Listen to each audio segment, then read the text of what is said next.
Chile, Fiji and South Africa are ready for travelers to come back. Published by CNN.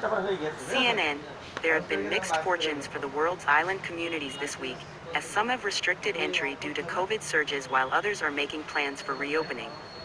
Here's our latest roundup of the biggest news in pandemic travel. 1. More island getaways have been added to the U.S. Do Not Travel list.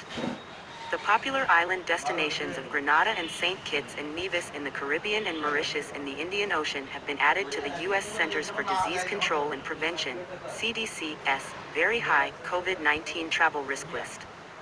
This means that U.S. citizens are advised to avoid travel there, and to only do so if they're fully vaccinated.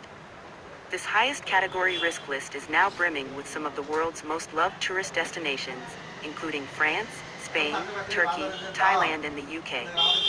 2. Lithuania will pay to extend your stay. If Lithuania has been on your to-visit list, you're in luck. The Baltic nation is giving out more than 10,000 free hotel stays to travelers visiting this fall. Independent travelers can sign up online for the Lithuania Take Your Time program, which will provide a free third night's accommodation after booking too. That means that the expanses of Trakai Historical National Park and the UNESCO-recognized Old City of Vilnius are now easier to visit than ever. The promotion runs until November 8th. 3. Miami has a team of COVID-sniffing dogs. Good boy and girl alert. 2 dogs, Cobra and 1 Beta, can literally sniff out the coronavirus. The 2 pups started working at Miami International Airport, MIA, this week and are tasked with sniffing the face masks of all airport employees when they arrive at work. Both dogs have an accuracy rate of more than 98%. Miami is the first airport in the U.S. to have trained COVID-sniffing dogs, but similar pup programs exist in Finland and the United Arab Emirates. 4. Australia is testing out vaccine passports.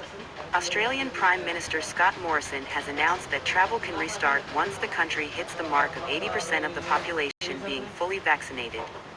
While Aussies are getting excited and dreaming of foreign getaways, the government is working out exactly what the reopening could look like. First step: a vaccine passport in the form of a QR code. 5. While the UK is divided on the matter, although the government floated a proposal that would require vaccine passports to enter nightclubs, movie theaters and other public places in the UK, Prime Minister Boris Johnson is expected to shelve the plan as well as the mandatory mask-wearing regulations.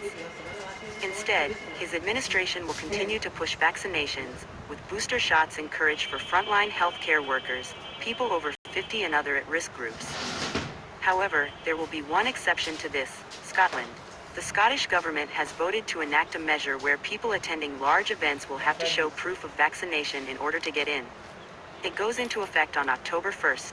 So, like the Meryl Streep and Steve Martin movie, it's complicated. 6. England green lights the scrapping of traffic lights.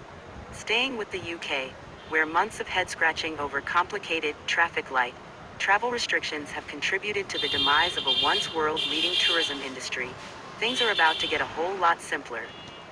As of October 4th, arrivals in England will no longer be governed by constantly changing red, amber, green lists of which countries are deemed safe. Instead, there will just be a red no-go list, beyond which everywhere is open. Stringent PCR testing requirements are also being eased for vaccinated travelers, meaning that journeys to and from the UK are now a lot cheaper as well as easier.